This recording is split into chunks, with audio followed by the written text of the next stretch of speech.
Bem-vindos a todos ao Ímpeto TV. Quem vos fala é o analista político Bruno Cares. Ímpeto, seu programa de política, economia e cultura.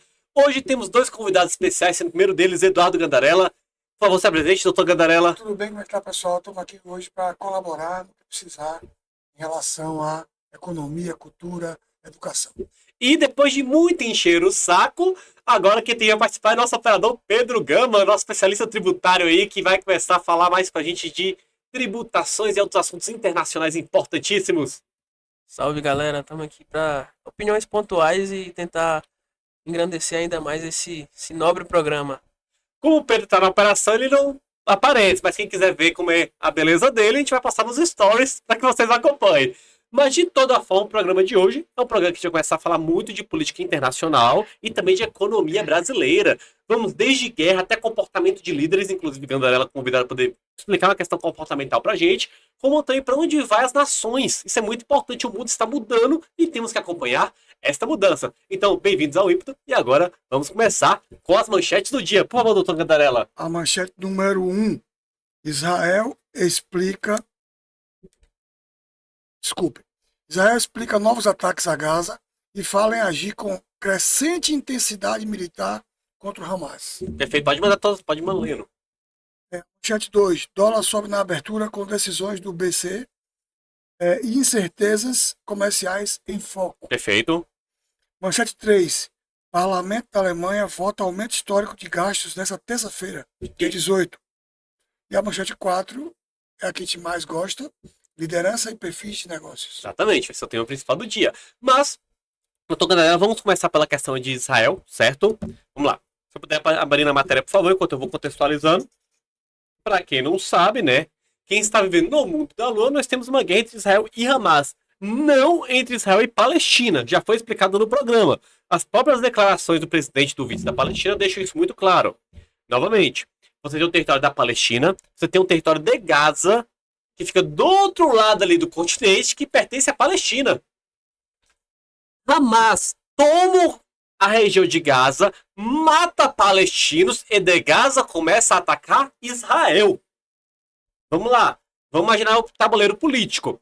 Israel não pode atacar de volta porque o território é de seu aliado Palestina, que já faz algumas décadas são aliadas, inclusive no período do Covid, fortificaram seus laços, inclusive fazendo novos tratados muito importantes. Porém, o que ocorre? Chega um momento, depois daquele massacre que ocorreu, inclusive brasileiros foram mortos, palestinos foram mortos, judeus foram mortos, feitos pelo Hamas. Israel tem que atacar Gaza, mesmo sendo território de um aliado seu que é a Palestina. Em contramedida, o vice-presidente da Palestina, que estava ali inteiramente no poder, ele também declara ataque ao Hamas. Então você vê Israel e Palestina contra Hamas, não Israel contra a Palestina. Isso é de uma ignorância absurda. Lógico que esses dois países têm seus conflitos, porque as metodologias de guerra deles são diferentes. Porque se você faz um ataque a Gaza, logicamente mais palestinos morrem. Então é a preocupação do governo da Palestina.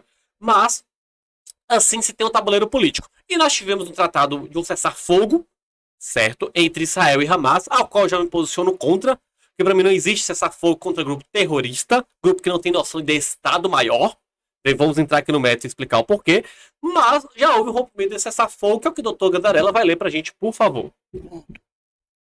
Israel diz que ataques recomeçam após Hamas rejeitar propostas dos Estados Unidos. Propostas mesmo no plural, essa é a segunda. Exatamente. Né? A declaração foi feita pelo Ministério das Relações Exteriores do país. Mais de 400 pessoas já morreram nas ofensivas dessa terça-feira, dia 18. Olha para aí. Que coisa incrível. O que mais temos aqui? O Ministério das Relações Exteriores de Israel afirma que a decisão de reiniciar as operações militares em Gaza veio depois de que o Hamas rejeitou duas propostas concretas de mediação apresentadas pelo enviado do presidente dos Estados Unidos, Steve Witkoff. Em declaração nesta terça-feira, dia 18, o porta-voz do ministro disse que afirmou que Israel concordou com as duas propostas, enquanto o Hamas não. Realmente negociar com terrorista não é fácil, né? Então, doutor, só pra gente poder conceituar aqui algumas coisas. Vamos lá. Primeiro, quando a gente faz uma negociação de Estado, nós devemos entender o que está na mesa do tabuleiro. Entre Israel e Palestina, houve uma negociação cessar-fogo que já dura mais de uma década. Porque ambos que têm projetos de Estado e uma guerra duradoura, provavelmente seria uma vitória de Israel sobre a Palestina. Só que uma coisa é você vencer a guerra, outra coisa é você conquistar o território. Porque é um território montanhoso, com várias dificuldades geográficas, se demoraria décadas para Israel conseguir colonizar aquele território, até porque a população de Israel é pequena também comparado a outras populações ali. Populações muito tribais, diversas. Então não há vontade do governo de Israel de tomar aquele território, até porque ele não conseguiria controlar. Então seria gasto, gasto, gasto, gasto e derrota. Já para o governo palestino, entrou 2 vezes em guerra contra Israel. Essas 2 vezes perdeu, até com vários aliados, como Líbano, Síria, Irã ao lado, perderam. Então não vale a pena para o governo palestino entrar em guerra com uma potência estatal mais forte que ele. Isso é um fato. Só que, olha que interessante. Esses 2 governos fizeram um pacto, porque ambos tinham coisas a ganhar, ambos tinham coisas a perder. Inclusive, uma das grandes alianças do período da pandemia foi justamente o pacto feito entre Israel e Palestina.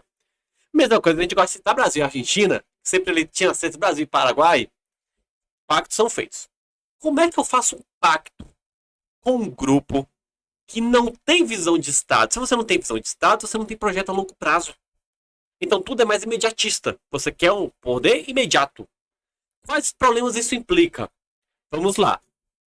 No governo brasileiro, nós temos pactos e ações e acordos comerciais que estão datados de 100, 200 anos. Tudo a longo prazo. Para que se obtenha lucro, ou se obtenha trabalhos. Porque nós já temos um Estado, nós temos território, nós temos nação e povo. E aí, esse pessoal que não tem, como é que se faz um tratado com eles? Nem estou entrando no fator do terrorismo. Primeiro, Hamas tem Estado próprio? Não, Hamas tem território próprio? não. Hamas tem povo próprio? Também não. Tem reconhecimento internacional? Pior ainda. Então, Reconhecido como terroristas. então não existe possibilidade de se fazer pactos com um grupo como esse. A existência desse grupo demonstra a fraqueza da nossa democracia ocidental. Não tem como existir isso dentro do nosso Estado. Mesma coisa, eu vou fazer uma analogia. Comando Vermelho. Comando Vermelho tem nação própria? Não, não. Tem Estado? Também não. Tem território próprio? Não. Tem reconhecimento internacional? Pior ainda. É uma obrigação do Brasil exterminar o Comando Vermelho. Como é que alguém monta um microestado para dentro de nosso estado? Mesma coisa você vê o Hamas. O Hamas fica tomando pequenos lotes estatais de territórios da Palestina para poder criar cédulas e fazer ataques. Então, doutor Gabriel, eu te questiono. A possibilidade de haver um pacto de paz entre Israel e Hamas? Ó, o Hamas ele tem uma coisa que me preocupa bastante. Ele usa o povo palestino como escudo, né? E ele, quando ele faz isso de propósito, sabendo que ele vai ser atacado, e aí quando morre um palestino, ele quer jogar a culpa toda em Israel, né? Então ele fica provocando literalmente isso e fazendo aquelas coisas que aconteceu no final do ano, em novembro de 2023, né? Exatamente. Aquela coisa que foi muito tão horrível que eu não sei nem como comentar. Eu quero só recapitular uma coisa, relembrar pessoas. Naquela festa ali que foi o massacre, aquela festa foi em Gaza. Então quem mais morreu foi palestinos. Brasileiros morreram, franceses, alemães, pessoas do mundo todo, inclusive judeus também. Mas vale lembrar que Hamas não atacou uma festa em Israel. Ele atacou uma festa na Palestina, ele atacou Palestina. Pode continuar, doutor. Então, assim, não dá para confiar em pessoas que não cumprem a lei. É complicado. Exatamente. Nós não temos zona de leis tirânicas. Esse é o resumo. No próprio estatuto do Hamas, eles conceituam que é inaceitável a existência do Estado de Israel. Beleza? Que no caso vem o antisionismo, né? Então, para eles, o cidadão israelense, ele não pode ter Estado, ele não pode ter nação. Certo? Tem que ver igual bicho. Porque para eles é mais fácil dominar e trazer o seu radicalismo religioso em cima. Então, são conceituações. Quando a gente parte disso, ontem o senhor não estava no programa, doutor, então eu quero uma opinião sua sobre um fato que ocorreu. Certo. O PCO, Partido da Causa Operária, que recebe dinheiro público, fundo eleitoral, milhões, está sendo processado porque estava vendendo material do Hamas no Brasil. Inclusive fizeram o bloquinho de carnaval do Hamas. Isso é legal. Incentivo a coisas que não são regulamentadas. E tudo que a gente quer para manter a democracia é o quê? Seguir o que está escrito na lei. Primeiro a Constituição e depois as leis que são regidas no país. O senhor paga seus impostos? Totalmente. Então, como é que o senhor sente sabendo que o dinheiro de seus impostos tá indo pro PCO imprimir material do Hamas e sair vendendo na Avenida Paulista? Dói na alma, né? Porque a gente paga nossos impostos que são altos. Hoje, antigamente era 1/5 dos infernos, porque era 1/5 do que você pagava de imposto. Hoje são 2/5. 40% a gente paga de imposto hoje, no mínimo. E é muito complicado, né? Se esse imposto fosse revertido em educação, em segurança, em transporte, seria um país muito mais proveitoso em relação ao que é hoje. Mas em matéria de facção terrorista, o senhor não gosta? Você não gosta? Ué. Não, isso é pior ainda. Isso é pior ainda. O que demonstra o desleixo de nossos governantes com nossos impostos. Sim. Porque, por exemplo, eu sou absolutamente contra. Mas se for o pessoal do partido com o dinheiro deles, aí Sim. tem até um porém, né? Claro. Tem até uma justificativa, não, a gente apoia o terrorismo, a gente apoia Quer sequestro e tudo mais, né? Beleza. Quer fazer besteira, pelo menos o seu dinheiro, né? Agora com o nosso dinheiro, vender material de terrorismo no Brasil? Cadê a lei de terrorismo? Aí vai ficar imune porque é partido político, vai receber anistia? Não deveria. Exatamente. Doutor Gandarella, vamos entrar agora nas brigas internacionais que envolvem a economia desse mundo. Deixa eu encher sua água enquanto o senhor lê a matéria, por favor. Segunda manchete. Então, hoje, dólar e Ibovespa sobem com decisões do B6 e incertezas comerciais em foco. Neste pregão de hoje, né, os agentes financeiros pareciam realizar ajustes em relação às posições assumidas na véspera, quando o dólar à vista fechou em baixa. Fechou a 5,66, 68 aproximadamente. O dólar à vista avançava ante o real nesta terça-feira, hoje, dia 18, recuperando algumas das perdas da sessão anterior, à medida que os investidores se posicionavam para uma série de reuniões de bancos centrais ao longo da semana, enquanto navegam por incertezas geopolíticas e fiscais. Vamos lá. Primeiro vamos explicar alguns termos para a população. Bruno, o que é Banco Central? Nós temos vários bancos, mas o que é o Banco Central? O Banco Brasileiro? Mas o que significa? Vamos lá. Qual é a empresa que mais trabalha capital? O Estado. Então, do mesmo jeito que a empresa tem suas ações de capital, nós temos o Banco Central, que além de ter uma parte do capital do Estado, ele trabalha regulando a economia nacional. Por exemplo, o que é que pode e o que é que não pode entrar, como é que vai ser a nossa taxa de câmbio com o exterior, vamos tentar segurar uma inflação ou não segurar. Tudo isso ali é dado pelo Banco Central. Por isso que a indicação do presidente do Banco Central é algo tão importante. Porque ele praticamente vai ter nas mãos o controle das taxas de impostos ali e câmbio do país inteiro. Então todo o país tem seu Banco Central. Alguns chamam de Casa do Tesouro, outros de Banco Central, Casa da Moeda. Cada país ele vai ter sua nomenclatura. E às vezes tem até os dois. Você vai ter o Casa do Tesouro, Casa da Moeda, com atribuições diferentes. Primeiro ponto. Agora uma coisa é fato. O dólar está aumentando. A gente nem está falando de euro. Que se eu falar do euro, meu amigo, já estourou. E isso prejudica nossas vidas. Doutor, o senhor tem carro, não tem? O senhor paga as coisas em dólar? Geralmente, sim. Porque a gente não sabe, mas paga. Porque quando a gente compra o aço, né? O aço é em dólar. Gasolina? Dólar. Dólar. Você come seu pãozinho no café da manhã quando você acorda? Como? Trigo é em quê? Dólar. Então. O mundo é dolarizado. E o Brasil tem um problema muito grave, porque o Brasil ele é muito dependente do dólar. E agora também está se tornando do euro, o que é um problema que desvaloriza muito nossa moeda. Resumindo, pessoal, a inflação aumenta, nosso poder de compra cai a cada vez mais. Uma cesta básica, cada ano que passa, vai ficando mais cara. Mas o que pouco se discute, eu sei que são milhares de motivos e fatores históricos. Mas o porquê essa alta do dólar recentemente? Por que Trump resolveu taxar tanto? Né? O que está acontecendo ao redor do mundo? Eu acho isso importante debater. Porque não é normal. Primeiro eu queria trabalhar com o senhor fatores brasileiros mesmo. Tá. Vamos focar em Brasil. Na próxima manchete pega exterior, para poder separar para o público. Certo. Beleza? Brasil. gastos públicos Primeiro excessivos. ponto. Na verdade, o maior de todos. É o carro-chefe. Exato. Então vamos falar sobre isso.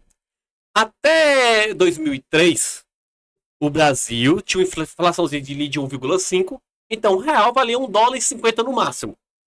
Você tinha uma inflação, mas uma inflação controlada, assim como qualquer país do mundo tem. Nós tínhamos o boom das commodities, o Brasil explodiu. Entra o governo Lula, e a partir do governo Lula, ele, em vez de pegar os recursos para investimento em nosso país, não vou nem falar de corrupção. Que se a gente for bater na corrupção, minha amiga, as coisas ficam muito pesadas. Mas ele aumenta o funcionalismo público do Brasil de forma absurda. E, logicamente, isso tem um preço. Por quê? A longo prazo, nossa soja começa a valer menos, mas os gastos estão aí. Então, eu criei uma dívida que eu vou ter que precisar pagar pelos próximos 100 anos, mas minha arrecadação não vai ser a mesma dos próximos 100 anos. Ela tende a se defasar a cada geração. Então, fiquei deficitário. Outra área de gasto público, que na verdade é a nossa maior dívida, é a Previdência Social. É a maior bomba do Brasil. Hoje, 51% de nossos impostos vão para pagar Previdência. No caso, pagar coisas antigas. Aí vem aquele discurso, Bruno, a Previdência não é deficitária. Lógico que não é, de que a Previdência é um sistema. Quando a gente fala Previdência, se refere ao INSS. O INSS é uma autarquia deficitária. E o que acontece se a gente não pagá-la? Aconteceu na Grécia. Imagine você que é aposentado, você vai sacar seu salário mínimo, sua aposentadoria, e de repente o governo deposita mais. A quebra das aposentadorias. Então você gera uma crise absurda da Grécia, a gente entrou numa guerra civil por causa disso. Imagina só, o idoso está esperando o dinheiro dele do mês. Que ele contribuiu a vida toda. Exatamente. Chega um dia, não tá lá. E não vai estar mais porque quebrou o Estado. Então, agora, quando a gente ainda está na Previdência, nós devemos lembrar que tem pessoas que sugam nossa Previdência. Privilégios. Aposentadoria compulsória, de juiz, como nós falamos no último programa. Militares e descendentes de militares que nunca trabalharam na vida. São as pessoas do alto funcionalismo público. Não estou falando funcionário público comum. Alto funcionalismo público. Então, peraí. Existem pessoas que sugam nosso dinheiro e geram essas dívidas. Políticos que com 8 anos de mandato são aposentados. Eu estou com 30 anos de CLT, não consigo me aposentar ainda. Exatamente. E isso precisa acabar. Inclusive, nós falamos da reforma administrativa também, que está sendo tramitada. E o estado da Bahia é o estado que menos teve votos na reforma. Vamos cobrar nossos deputados federais, viu? Então, Brasil, por ser Brasil, tem muitas dívidas. E uma principal dívida que a gente não fala agora são os empréstimos chineses. É um tema que eu nem gosto de entrar tanto, porque como ficou nessa polarização, o pessoal fala, é anti-China. Não, gente, tô falando disso. Nosso país não pode ficar devendo em outro país. Hoje, nossa dívida com a China já ultrapassou 4 bilhões. E a China é conhecida por ter acordos comerciais de estado de empréstimos que violam as diretrizes internacionais. Então isso é muito perigoso. Então, assim, um dos motivos do alto dólar no Brasil é o que nós podemos chamar de má administração pública. Não é Estados Unidos, não é China, não é algo exterior. É culpa dos brasileiros que elegeram maus representantes e essa má administração gera problemas terríveis. Doutor, eu gosto muito de citar Dilma. A gente fala que corrupção é algo que destrói tudo, né? O senhor acha que é pior o quê? O senhor prefere trabalhar com um cara que é corrupto ou um mau administrador? Um mau administrador que a gente pode ensinar a administrar melhor. O cara que é corrupto é mau caráter. E caráter não se negocia. Eu tenho uma visão diferente, sabia? Aham. Porque assim, qual é a minha visão? O cara que é corrupto, para poder roubar, ele fará a máquina funcionar. Porque se o Estado quebra, ele não tem mais chance de roubar. Então ele vai criar ali mecanismos de trabalho. Por exemplo, eu gosto de citar Né? Michel Temer. Gente, é inegável que Michel Temer é um corrupto. É inegável. Agora, na minha opinião, desde o FHC, ele foi o melhor presidente. Ele fez as reformas necessárias, estabilizou a economia do país. Passou o bastão. Exatamente. Não gerou problemas. Então, assim, é um cara corrupto, mas para se manter no projeto de poder, ele reorganizou o Estado brasileiro. Infelizmente, outro presidente que esculhambou tudo. Já um administrador, eu gosto muito de citar Dilma, por exemplo. Dilma 1. Mandar Dilma 2, eu tenho algumas ressalvas que para mim ainda segurou um pouquinho, vai sofrer do impeachment. Mas, meu amigo, no Dilma 1, eu nem tô citando corrupção. Nós quebramos a Petrobras, as maiores empresas do mundo. Nós quebramos a Eletrobras. a Brasil Gás. Cadê o milagre do pré-sal? Correios. Quebramos os Correios. Pois é. Então, e é claro que também teve um pouco ali de corrupção, mas independente de corrupção, a má administração foi muito mais calamitosa. Eu parto do princípio que entre o corrupto e o mau administrador, eu fui trabalhar com o corrupto mesmo, que eu fico ali no pé dele. Porque ele pode prender o corrupto rápido também, né? É, tipo assim, tem como a gente controlar o cara, sabe? E ele não vai fazer tanta merda quanto alguém trabalha na administração, porque nem sempre dá pra te ensinar. Não, somente você pega um mau administrador que é vaidoso. Já trabalhou com gente vaidosa? Muito.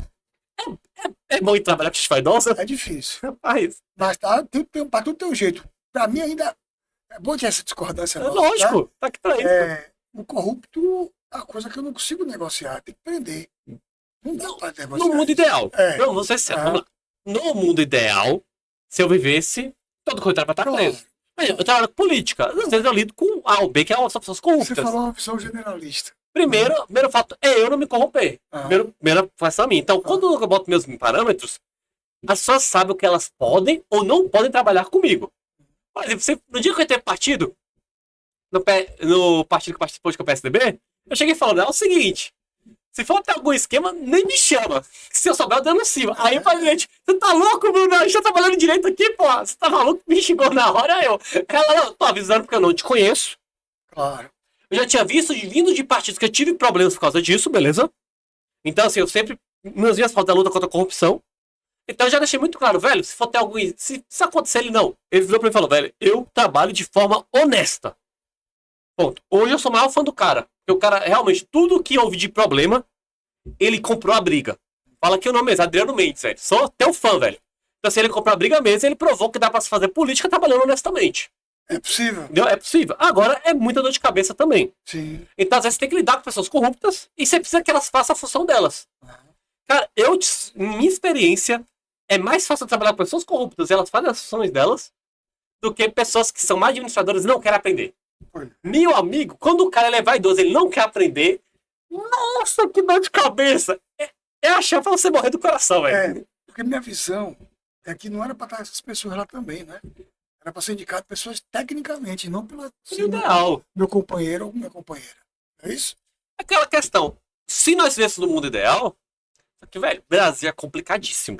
Brasil é complicadíssimo. A gente tem que trabalhar de acordo com o que o nosso país oferta. Agora, pensa depois e fala que seu racha, vê se eu mudo de ideia. Por quê? Vou pensar. Entre corrupto e mais administrador. Vou pensar. Porque eu não engulo corrupção, é por isso. Eu sei que eu não engole também. Lógico. Eu sei que você não engole, mas eu entendi seu ponto de vista de gestão. Agora, você olhou só pra gestão. Agora, tem momentos que você não tem o que escolher. Infelizmente, nos é dado opções que você precisa trabalhar dentro disso. Então, quando eu vejo muita desculpa para o dólar tá alto, primeira coisa. Para o Brasil, não é que o dólar está alto. Porque o padrão americano continua o mesmo. É o real que está baixo. Porque não é só com o dólar, é com todas as moedas que o real está defasado. Então, e eu falo uma coisa. Se a administração de Milei continuar na Argentina, a Argentina vai se separar e vai alcançar o real também. E o real está baixo exclusivamente por culpa de nossos gestores e da população que os apoia e passa pano para ter nas políticas. Estão gastando dinheiro até fazendo postagem do Romais para... Exatamente. Aí você fala, olha o nosso dinheiro. Um milhão de reais, você não vai mudar a economia do país, mas você pode começar o quê? Isentar uma empresa de imposto para ela poder gerar emprego e gerar renda. O Estado arrecada com ICMS. Saúde. Cuidar de assistência básica de posto de saúde para fazer treinamento capacitado. Para daqui a 20 anos o cidadão não tenha diabetes, que é muito caro cuidar. O Estado gasta muito dinheiro, não tem a pressão alta e assim por diante. Então, se você tem uma administração minimamente razoável, não tô nem falando boa, você resolve determinadas coisas. E assim, Bruno, dando meus 2 centavos no assunto aqui, ano passado, inclusive, o dólar foi uma das moedas que mais se valorizou no mundo. Porque o governo Joe Biden não foi bem avaliado, porque ele se recuperando da pandemia, ele imprimiu muito dinheiro, então, assim, os Estados Unidos chegou a viver inflação de 10%, que pra eles é um absurdo, que assim, pra gente é normal, né, doutor Bruno? Isso é inflação de 400%. Mas pra eles é uma coisa absurda, um país que tem inflação de 2, 3% ao ano bater 10%, e mesmo com a desvalorização da moeda americana, aqui o dólar aumentou, né? Exatamente. Comprovando ainda mais que o problema tá muito mais aqui do que fora. E esse assunto de dólar é interessante. E vamos lembrar que também houve a questão do dólar verde. Também auxiliou na impressão de dinheiro de Joe Biden, essa questão de conversão de dólar, o que todo imaginou que o Brasil ia ter espaço. Com certeza. E nosso país, muito pelo contrário, caiu cada vez mais. Sobre o dólar ainda, Vou Manda. aprofundar um pouquinho Cheiro mais. saco enquanto isso. Para a economia do país, o dólar tá alto, não é tão ruim assim, não. O pior é a instabilidade. Sim. Um dia ele aumenta, outro dia ele reduz bruscamente. Então eu vivi isso muito na década de 80, né? Onde você vai dormir, o dólar no outro dia é o dobro. Aí no outro dia é um terço. Isso, a instabilidade é a pior coisa do mundo, porque as pessoas não investem. E é claro que a gente sabe, só para falar um pouco de economia aí, eu também estudei, né, na UFBA. Economia é o seguinte: quando você tem um dólar muito alto, acontece o quê? Eu produzo algo no país. Eu prefiro vender para fora, Sim. porque eu vou vender muito para fora, tá? E quem está de fora também prefere vender, comprar em minha mão. O dinheiro está muito desvalorizado, para ele é barato. Exatamente. Se eu vendo para fora, vai faltar matéria-prima aqui, vai faltar comida aqui, vai faltar ovo, café, gasolina, e aí aqui encarece. Então é um problema sério isso também, certo? Exatamente. Então, a gente vai entrar numa questão até do trigo, a questão do agro. Por quê? Vamos lá. Você tem esses discursos que o agro está queimando comida para não dar para o povo brasileiro. Vamos explicar na tese. Puxando sua linha de raciocínio. Ah, Por que que eu tenho que vender para fora e não para dentro do país? Pelo seguinte, quero que você faça a seguinte conta. Vamos supor, o dólar está a 4 reais. Hoje está 6, mas eu quero começar por 4. Os fertilizantes são exportados. Vem em dólar. Então eu já pago uma taxa muito alta. Eu exporto aquilo ali, eu produzo. Se o dólar estar aumentando e eu vendo para dentro de meu país, lembrando que safras demoram até anos para serem colhidas. Nesses anos, eu vou recuperar o mesmo valor que eu investi ou eu vou estar defasado? Eu vou estar defasado. Isso é um ponto. Exatamente. Porque se eu vendi a 4, vamos lá, quem vendeu ano passado a 4 e agora pegou a 6 do dólar, Já pensou? perdeu 50% de lavoura? E os contratos de futuro? Exato. Aí vem a questão que é pior, futura. É, Se eu perdi minha produção de comida, porque eu vendi para dentro e eu não consegui dinheiro, porque se o dólar aumentou, o fertilizante também tá mais caro. Beleza? com certeza. Como é que eu vou plantar de novo? Cara, eu vi gente querendo fazer lei para poder obrigar o pessoal do agro a dar comida pro pessoal do Brasil para dentro. Se eles fizerem essa venda, o Brasil vai entrar num processo de fome absurdo. Por quê? Vai se vender, mas não vai ter dinheiro para pagar os fertilizantes. Então, primeira coisa. Por isso que muitas empresas destroem produtos. Primeiro, porque também entregar produto é caro. De onde vai ser esse dinheiro? A logística. Outra coisa, o Brasil proíbe a lei contra envio de insumos. Você não pode fazer doação de alimentos no Brasil. Embora você tenha aquele negócio de doação, que é muito simples, voluntária, indústrias não podem doar alimentos no Brasil. A menos que você consiga fazer um projeto, esse projeto seja apresentado pelo governo, o juiz é todo um processo. E pouca gente sabe disso. E daí entra a questão da inflação. Eu vendo a 4 produto, a inflação aumenta, o dólar sobe a 6, aí eu não compro mais, eu não produzo mais comida no país. Eu jogo, acabou. Você falou uma coisa interessante, né? Há mais de 200 anos, a Inglaterra fez a Revolução Industrial. Nós não começamos a nossa ainda. Atrasadíssima. Nosso modal logístico não existe. Um caminhão transportar essas mercadorias não dá. Pô, a ferrovia, a hidrovia, tanta nossa malha aqui precisa melhorar, não melhora. Enquanto não tiver energia elétrica em 2001, eu sofri lá em casa tendo que regular o banho por causa disso. Porque eu queria comprar energia elétrica e não tinha. Então, enquanto o Brasil não investir na estrutura, não vai crescer.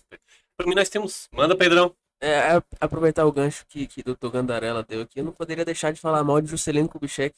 Toda a Exatamente. oportunidade que eu tenho, eu vou poder falar, porque se vocês pegarem os nossos modais ferroviários dos anos 1930, espetaculares. O Brasil não devia nada pra ninguém. Estava em processo de expansão. Expansão intercontinental ainda por cima. Sim, só que Juscelino Kubitschek, por algum motivo, foi para a Alemanha e as autobahns, a Alemanha, né, no período entre safra das guerras, se industrializando bastante, viu aquelas cidades cheias de carro, falou: é isso.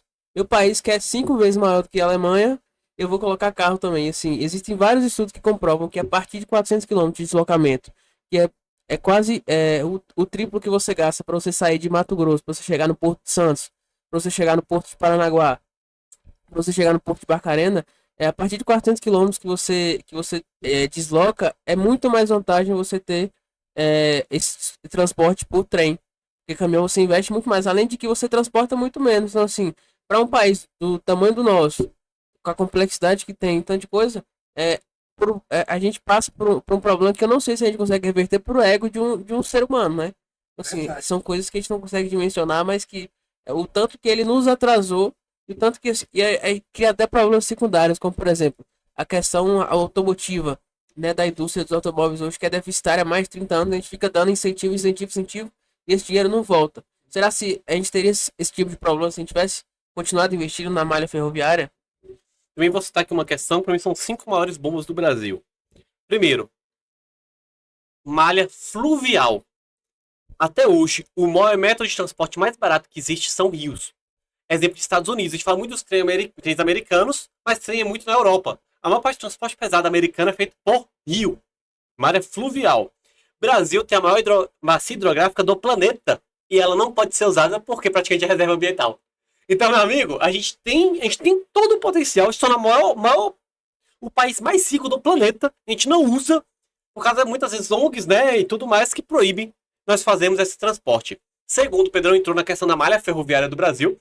Para quem não sabe, pessoal, caminhão em todo mundo serve para fazer transporte intermunicipal. O caminhão, ele pega a mercadoria numa base de trem e leva para dentro da cidade. Ele não vai de um estado a outro, porque é perigoso, é muito custoso. Você gasta muito com asfalto, porque imagina só, pessoal, o peso de toneladas no asfalto. Então, todo dia tem que reformar asfalto, que também é um dos maiores gastos de nosso Brasil. Asfalto derivado do petróleo. Exatamente. Né? Então, essas coisas são feitas por trem. Nós tínhamos os maiores malhas de trem do planeta, até que Juscelino Kubitschek destruiu. E o pior que é ensinado que ele é herói pra gente nas escolas. Ele foi o cara que destruiu o futuro do Brasil. Ele e Getúlio Vargas.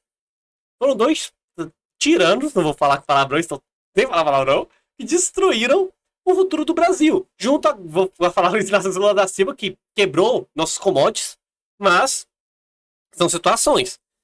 O terceiro problema, energia no Brasil.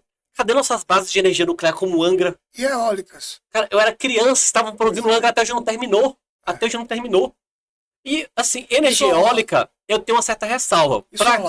Pra quem não sabe, nós temos o maior parque eólico da América Latina. Aqui perto da gente. A gente usa esse parque? Não. Porque fizeram muitos longe da primeira zona de distribuição. Nós construímos o maior parque eólico da América, nós não podemos usar ele porque fizeram no lugar errado. Então são coisas do Brasil. O quarto ponto, que é a quarta bomba. Se eu falar que a nossa indústria é defasada, nós temos uma enorme zona franca de indústria em Manaus. Sim. Doutor Gandarella, isso aqui ia derrubar. Eu dou uma pergunta para o senhor. Quanto o senhor acha que custa por funcionário para manter aquela indústria em Manaus? Deve ser caro, você não tem essa noção exata, não. R$40 mil por cabeça. As pessoas recebem 2 salários mínimos. Só que a indústria de Manaus, o projeto, foi uma porcaria tão grande, que nós pagamos quase 40 vezes o que nós recebemos. Ah, então por que não acaba com a Zona Franca de Manaus? Não, porque ele gera emprego. É muito mais viável para o Brasil, antes de demitir todo mundo e dar uma bolsa de 2 salários mínimos durante 50 anos. Em um ano a gente recupera esse dinheiro. Porque olha a ideia da Zona Franca. Vamos criar uma zona que não vai ter impostos sobre questões industriais para que se estimule a indústria do Brasil. Escolheram Manaus. O terreno de Manaus não é apto para isso, então você precisa fazer toda uma reforma de infraestrutura que é caríssima, precisa de empréstimos. Vamos lá. Construímos em Manaus essa indústria. A gente tem trem para transportar mercadoria? Complexo. A gente tem rio? Não. Então a gente tem que trazer de caminhão. A gente tem muito rio, só que não é usado para isso. Manaus tem matéria-prima? Não. Então a gente tem que levar matéria-prima de caminhão e trazer o produto de caminhão. Só nisso o produto é mais barato você trazer um produto da China, que é de outro continente, do que trazer de Manaus para Bahia. Estrada, né? É um absurdo. É um absurdo. Isso para vocês verem. O pessoal fala, o dólar, a culpa é dos Estados Unidos. Não, gente, essas são coisas geradas por governantes brasileiros e que destroem e acabam com o nosso país. E o dólar só baixou porque Trump ele fez algumas concessões no comércio internacional com a China, principalmente. Exatamente. Então, são uma série de bombas que o nosso país tem, que nós precisaremos não de um presidente, mas de um pacto de Estado, para resolvê-las pelo menos em 50 anos. O nosso país poder no futuro virar uma potência, virar algo digno de se viver. Até lá, cada dia que passa, a conta vai ficar mais... Verdade. E preocupante. Vamos entrar um pouquinho em política internacional? Bora lá. Terceira manchete, por favor, doutor Gandarella. Parlamento da Alemanha vota aumento histórico de gastos nessa terça-feira de 18. Se a legislação for aprovada na Câmara Baixa do Parlamento, a Bundestag, ela ainda terá que ser submetida à Câmara Alta, a Bundestag. Vamos lá. A Câmara Baixa da Alemanha, do Parlamento, deverá votar nesta terça-feira, dia 18, um forte aumento de empréstimos que poderá impulsionar a maior economia da Europa e estimular o crescimento de toda a região, mesmo enfrentando tensões comerciais com o principal parceiro dos Estados Unidos. Vamos lá. Por que eu trouxe essa notícia? A Alemanha está aumentando. Não vou nem falar do euro, que o Brasil é muito dependente também do euro. Mas assim, eu quero conversar com o senhor sobre um comportamento que está surgindo ao redor do planeta, que vai envolver também lideranças, que é fundamentalismo, nacionalismo. O planeta ele se tornou globalizado. Eu vou partir de uma tese, depois eu quero que o senhor, o Pedro, quem tiver, pode refutar, pode me interromper, beleza? Para a gente poder trabalhar esse pensamento. O planeta se globalizou e nós tivemos uma inserção de multiculturas. Eu sinto que quando você tem culturas em massa se propagando em determinados países, você começa um processo de perda de identidade originária. E todo mundo fica mais próximo um do outro. E as características que te fazem humano, que te fazem único, começam a se apagar. Então, um cidadão que passa por esses fatores culturais, por exemplo, o TikTok, vou citar. A pessoa vê que você passa dancinha, todo mundo é muito igual. O problema é que você tem, todo mundo tem. Você deixa de ser uma pessoa especial. Você deixa de ter aquele zelo pelo seu meio, você vê que tudo é muito genérico. Perde a identidade. Você vai perdendo sua identidade. Eu gosto muito de brincar com a questão do K-pop, que o pessoal dança mal, canta mal, toca mal, mas explodiu aqui no Brasil. Porque as pessoas já não têm mais identidade nacional, então exportam identidades de fora. Claro. Agora, o que está acontecendo ao redor do planeta? Estados Unidos também começando a se tornar mais nacionalista, sendo que é o país mais liberal, a liberdade americana está se fechando. Brasil nem se fala. Ao redor do nosso país, de 14 países aqui próximos, acho que 12 já estão em guerra, já estão fechados. Nós vemos agora a Europa também discutindo o fim dessas políticas migratórias. Alguns países da Europa já estão se mobilizando contra eles, já estão se fechando também. Entre as guerras de Rússia e Ucrânia, está ampliando esse fator. Israel também em guerra ali com outros países. Palestina querendo fazer Estado, Irã também atacando, eventualmente declarando, né, ameaças. Coreia do Norte e Coreia do Sul. China, Taiwan. Também tem a questão do Tibete, que a gente parou de falar, mas a China também tem um problema com o Tibete, muito grave. E é como se cada país do mundo agora começasse a fazer um processo de recuperação de nacionalismo e identidade. O fim da cultura woke, né? Com as big techs agora afiliadas, demitindo essa galera em massa. Quando o senhor parte do ponto de vista de liderança, eu quero perguntar para o senhor trabalha na área, né? O senhor que manda. Certo. O que os líderes internacionais sérios, não... Tô falando sérios, beleza? Não tô falando líder do Brasil. Pelo amor de Deus, a expressão internacional do Brasil é terrível, né? No governo Lula, não. Lula, Bolsonaro, Dilma. Uns calor pra cá, né? Não, eu achei os líderes internacionais bons. Quer ver um que muita gente odeia? Collor. Eu gostava muito de Collor. Mas pra mim foi um excelente líder internacional do Brasil. Posso odiar ele por todo o resto que ele fez. Sim. É um direito Muita meu. besteira. Mas, internacionalmente, ele mandou muito bem. Inclusive, o Brasil hoje tem turismo por causa de Collor. Então, assim, nós tínhamos líderes bons. Mas teve uma degradação em nossos líderes. Então, eu não gosto nem de falar de líderes brasileiros, porque os líderes brasileiros não têm uma noção de Estado, de nação brasileira.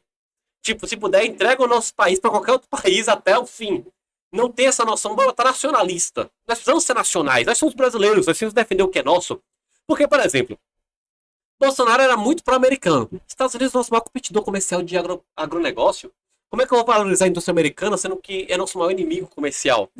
Lula já é muito com a China. Cara, toda gestão de Estado que a China faz, ela destrói o Estado que ela entra, ela é um parasita. O Estado chinês é um parasita para outros Estados. Isso também não presta. Por que nós não criamos o nosso Estado brasileiro, com nossas relações importantes? Essa é a questão. Mas eu quero perguntar para o senhor, o que o senhor acha dessa mudança de pensamento de lideranças internacionais? Querendo ou não, o povo está apoiando cada vez mais. É incrível como tanto partidos mais conservadores de esquerda e direita começaram a ganhar essas últimas eleições. E com apoio populacional, até de grupos majoritariamente discriminados, que não apoiavam esses grupos. O que está acontecendo? O que essas lideranças estão vendo que está mudando? Por favor. Ela está ouvindo todas as pessoas, principalmente a minoria, né? Então, o que é que a direita errou? Fala direita e esquerda, né? Vamos falar, nunca. Eu não acredito nisso, mas tem gente que é Mas debate, essa existe. coisa, né? Não tem partido aqui, é bom Exatamente. lembrar, se isso. Mas a direita, ela priorizou e ela concentrou demais a renda. Se eu disser aqui, até na Bahia mesmo, então, dos últimos 20 anos para cá, por que a esquerda vem crescendo? Eu vou falar só de geral aqui, Uhum. não só no Brasil como no mundo. A direita concentrou muito a riqueza. E aí a esquerda percebeu isso e ela usou isso para jogar a direita contra as pessoas menos favorecidas. E como as menos favorecidas eram a maioria, ela ganhou o voto, né?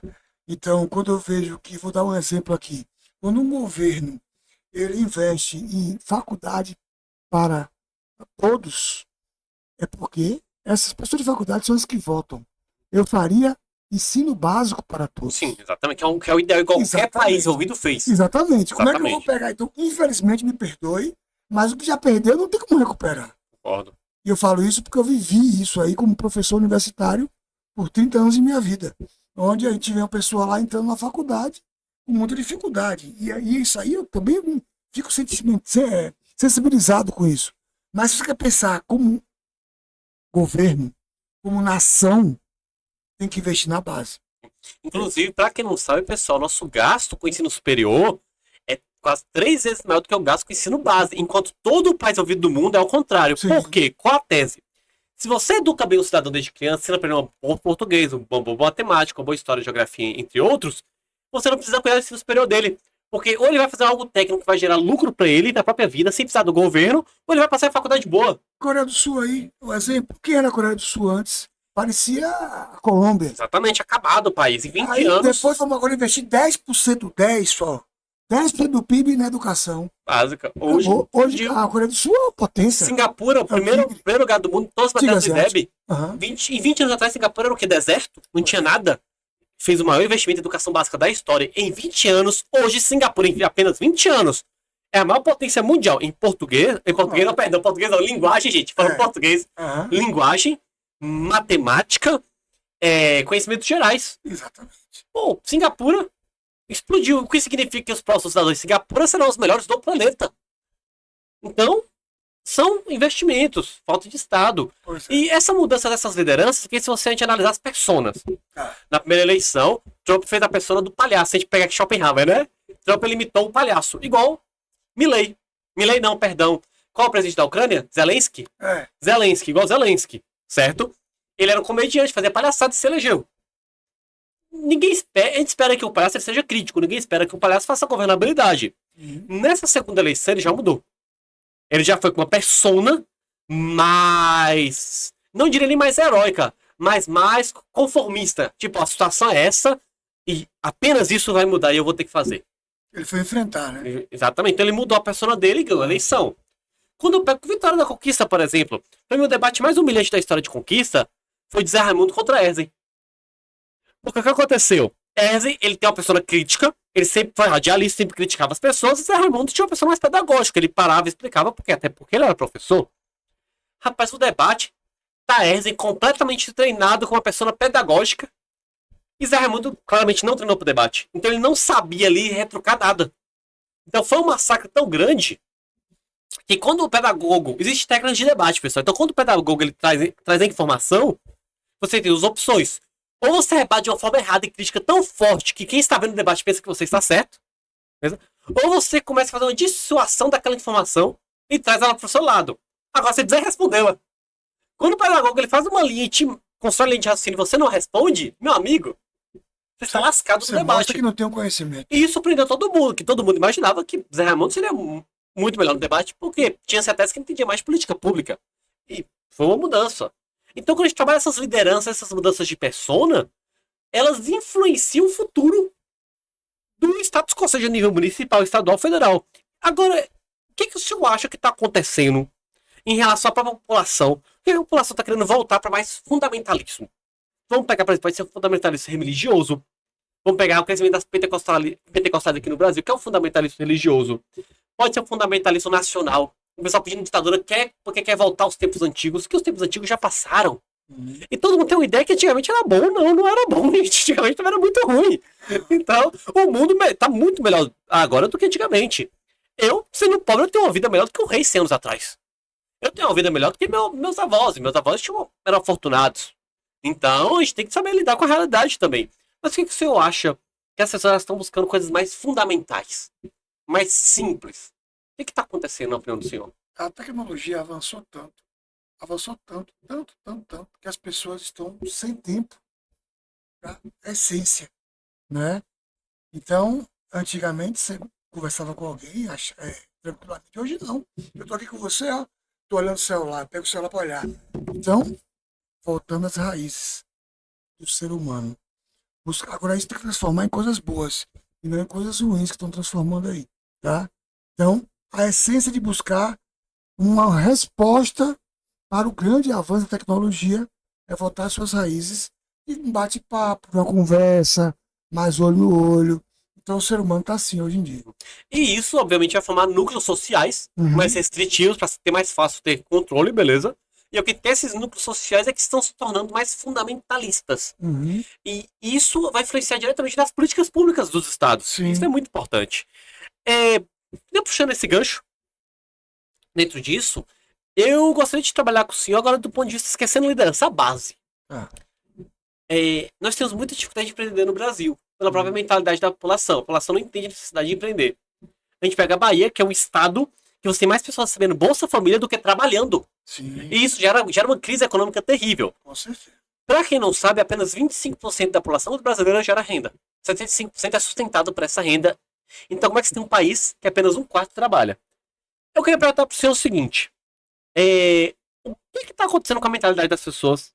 Que muitas vezes elas estão preferindo trabalhar numa empresa para receber só um saláriozinho e ver assim pro resto da vida, do que empreender, tentar fazer algo maior, negociar, que é o tema que o senhor domina. O que está acontecendo? O senhor está recebendo muita gente assim, que tem essa visão, o senhor percebe? Me dá essa parecer. O primeiro Bolsa Família, né? Quando a pessoa recebe sem fazer nada, ela vai se acomodando, né? Ela vai se acomodando e vê o emprego, e esse emprego quer registrar ela, porque hoje em dia tudo é vigiado, e com toda razão, se existe uma lei, é para cumprir, e ela não quer trabalhar para não perder o Bolsa Família. Então esse é um primeiro erro. Não sou contra o Bolsa Família. Tem que saber direcionar para as pessoas que realmente precisam, e não pode ser ad eterno, certo? Doutor, só para interromper, entrando nisso, para quem não sabe, o Bolsa Família ele é um programa internacional. Não foi criado pelo Brasil. Não. Beleza? É um programa de renda mínima. Se a pessoa tem renda mínima, o governo vai dar um subsídio para ela, para que ela suba de classe social e consiga viver por si própria. Do país que eu conheço, que é sério, o que é que fez? Deu o salário mínimo pro cidadão. É o seguinte, você vai receber esse salário durante X tempo, então tem data para acabar, Isso. que é o tempo que você vai conseguir emprego. Claro. Na Inglaterra, como é que funciona? Você é baixinho, vamos lá, você é morador de rua, você não tem nada. Ó, a gente vai te dar um aluguel social, você vai ter uma casa, a gente vai pagar aluguel durante 6 meses, você recebeu a cesta básica, telefone com internet emprestado, tem que devolver pro Estado, e o Bolsa Família, né? Subsídio salário mínimo. Agora tem tempo, você tem 6 meses para arranjar um emprego. Eu não arranjei um emprego, um agente social vai na sua casa e vai te apresentar para te ajudar a conseguir emprego. Mas se ficar comprovado que você que não quis trabalhar, Pois é. você perde tudo e você vai entrar, tipo, numa lista para quem vai ter a lei de vadiagem. Se te verem na rua, você vai apanhar da polícia e vai ser encarcerado. Pois é. Então, porque tudo lhe foi ofertado. Aí foi uma decisão sua. Estão fazendo em Santa Catarina isso agora também, né? O Estado te deu tudo. O Estado te deu internet, o Estado te deu moradia, o Estado te deu comida, te deu dinheiro todo mês. Para que você deixe de ter uma vida indigna e comece a ter uma vida digna. Claro. Agora, aqui no Brasil, não. O que eu posso família é o seguinte: o governo, ele lança uma propaganda que é tão absurda. Ele fala que ele tá feliz porque milhões de pessoas entraram no Bolsa Família. Gente, se milhões de pessoas entraram no Bolsa Família, significa que nossa geração tá horrível. Porque as milhões de pessoas estão ficando mais pobres. Então não é algo para se comemorar, algo terrível. Algo terrível. E o governo comemora. E o pior é que tá usando isso para meio eleitoral, né? Exatamente. Compra E não de voto pra meio direta. social. É um absurdo. É. E o pior é que as pessoas ficam mais pobres cada vez mais. Sim. Porque elas diminuem o poder de compra delas. Estão ociosas, E estão não ansiosas. querem fazer nada e preguiçosas até ficam. Exatamente. Doutor, É. pode prosseguir seu raciocínio. Depois do Bolsa Família. Vamos lá. Vou enchendo sua água. Vamos voltar aqui, onde era o último raciocínio assim? O senhor parou falando da questão do Bolsa Família, Certo. que tá mudando essa mentalidade, as pessoas veem que empreender estão querendo... Sim. Então, primeiro, empreender no Brasil é muito burocrático, tá? Isso atrapalha bastante. Então, se eu quero abrir qualquer tipo de empresa hoje, eu já vou entrar endividado. Porque eu tenho que pagar muitas coisas e quando eu fora os impostos, vai demorar muito para eu ter as ações de poder abrir a empresa formalmente, já atrapalha bastante. Outra coisa importante também, isso tem que ser melhorado, tá? O governo tem que pensar numa coisa de melhorar. Até no governo passado melhorou bastante, mas tem que ser burocratizamente. Eu te ouvi isso há 20, 30 anos. E porque a pessoa às vezes ganha um salário mínimo, ela pensa, poxa, é tão pouco que eu ganho, para que eu vou ficar ouvindo ordem de alguém? Então, a nossa raiz cultural, isso aí é uma coisa temerária. Por quê? Porque nós acostumamos a querer ganhar mais sem querer fazer esforço. E essa juventude está pior ainda, porque está sendo educada de uma forma de que não pode ouvir não, e tudo que é não, ela chora, ela tira em crise de ansiedade, e às vezes são coisas bestas. Então, os pais de hoje precisam educar seus filhos a ouvirem não. Atenção, pai e mãe. Não vai ajudar seu filho a vencer na vida, porque na vida tem muito não. Em qualquer área que você me disser aí, um médico tem muito não. Muitos deles vai morrer na mão dele e poucos ele vai salvar. Um vendedor tem muito não. 90 não para 10 sims. Então, a vida é feita de nãos. Se não sabe tomar não, vai ter crise e vai ter até violência na vida. Sim, exatamente. Então, seria basicamente isso que as pessoas não querem empreender, porque estão com medo do não. Exatamente. É uma coisa de psicologia até. Pronto. Doutor, pra gente poder encerrar, dá uma pontinha pra gente. O que o senhor trabalha com curso justamente ensinando as pessoas a negociar, então, Isso. empresas também, não é? Isso. Dá uma pontinha do que... Eu soube que o senhor vai lançar uma academia de negociação, não é? Isso. Uma coisa que eu ainda não vi aqui no Brasil, praticamente, o senhor tá lançando. Uhum. Você pode dar uma pontinha pra gente dessa academia? Bom, Primeiro, quem o senhor é? Que a gente Bom, não falou no começo, e dá uma pontinha dessa academia, por favor. beleza. Eu sou Eduardo Gandarella, tenho 59 anos, leciono desde os 17, tenho mais de 42 anos de sala de aula, e nesse período eu comecei com matemática, e aí fui, como era muito novo, eu comecei a ir para empresas para conhecer um pouco mais sobre cada área. E como eu tenho facilidade de aprendizado por causa da matemática, não sou gênio, mas ajuda, eu trabalhei na área, eu sou vendedor e professor. Eu trabalhei na área financeira, fui gerente financeiro da Rede Bahia, TV Bahia, por 7 anos de minha vida. Eu trabalhei na Sul América com seguros, com vendas, com 10 anos de minha vida. Eu trabalhei como diretor de empresas de limpeza, diretor de empresas educacionais. Aqui na Uninasal, de Vitória da Conquista, trabalhei em 2021, 2022, 2023. Quando eu cheguei na Sal, eu estava no centro. A gente colocou a Nassau hoje, a Uninasal, lá no Shopping Boulevard. A gente transformou a Nassau, que era uma faculdade, em universidade, onde tivemos, nesse período de 2 anos, mais de 20 visitas do MEC. E nessas visitas também a gente formou, a gente lançou o curso de veterinária, que hoje é um sucesso lá. Hoje não estou mais lá, estou com meus cursos, que eu sempre lecionei há de 30 anos para cá, com minha experiência no McDonald's, TV Bahia, TPC Logística Inteligente e outras empresas mais, Sul América, onde a Academia de Negociação é um programa onde vai ensinar as pessoas a negociarem melhor. Qualquer pessoa de sucesso, ela negocia bem. Então a gente vai ter partes de, primeiro, mude seu mindset, ou seja, mente vencedora, com abertura e ver que você, se fizer de bom em qualquer lugar, você vai vencer. Depois ele vai falar um pouco sobre como negociar com pessoas diferentes. Cada um tem um perfil. Tem um perfil mais analista, um perfil mais que quer saber de detalhes, tudo com normas e procedimentos.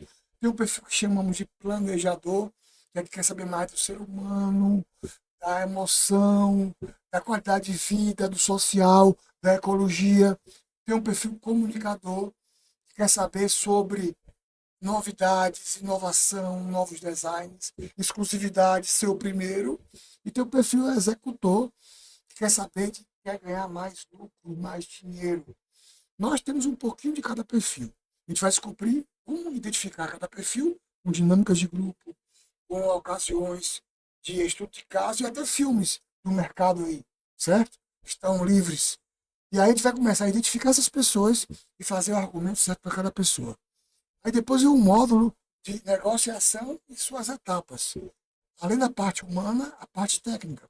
Desde a preparação, impactarmos aqui, a gente conversou bastante como ia ser isso hoje, como não ia ser. Então, se preparar hoje é 80% do sucesso ou fracasso. E vai até o controle e avaliação, que é a pós-negociação. Aí depois vamos ser mais específicos. Vamos falar um pouco de atendimento. E aí eu estou lançando também um novo curso de bares e restaurantes para atender melhor. Certo? Vamos falar um pouco de antecipar as objeções, porque por melhor que você explique, dúvidas sempre vão ter, e objeção não é uma coisa ruim, quem quer comprar. Vamos falar um pouco de transformar leads em clientes. Então, tudo isso vai ser construído para a academia de negociação, onde vamos ter sete temas principais para isso, com encontros presenciais, onde vamos debater, praticar muito, trazer exemplos do mercado e fazer negociações onde ele coloca contra a parede, onde essas negociações já ajudaram a promover pessoas e até perder promoções e até emprego por atitudes incorretas no seu dia a dia. E pelo que eu vi, a academia vai ser um clube, não é? Vai Sim. ter um clube com assinatura, Sim. que vai passando aula, vai fazendo trabalhos, coisas do tipo. Com Uma coisa debates. bem inovadora, vou querer assinar. Com certeza. Vai Isso ter um aí. clube, no YouTube a gente vai ter, já temos um canal lá, Sim. e que vamos buscar todo o conhecimento, sempre a busca do conhecimento para melhorar a vida das pessoas. Perfeito. Pessoal, ficamos por aqui com o Ímpeto TV. Agradecer a todos vocês que acompanharam nosso programa até então. E até amanhã. Obrigado, Togadarela. Obrigado, Pedro. E amanhã tem mais programa. Tem mais coisa pra você. Obrigado. Aqui tem mais.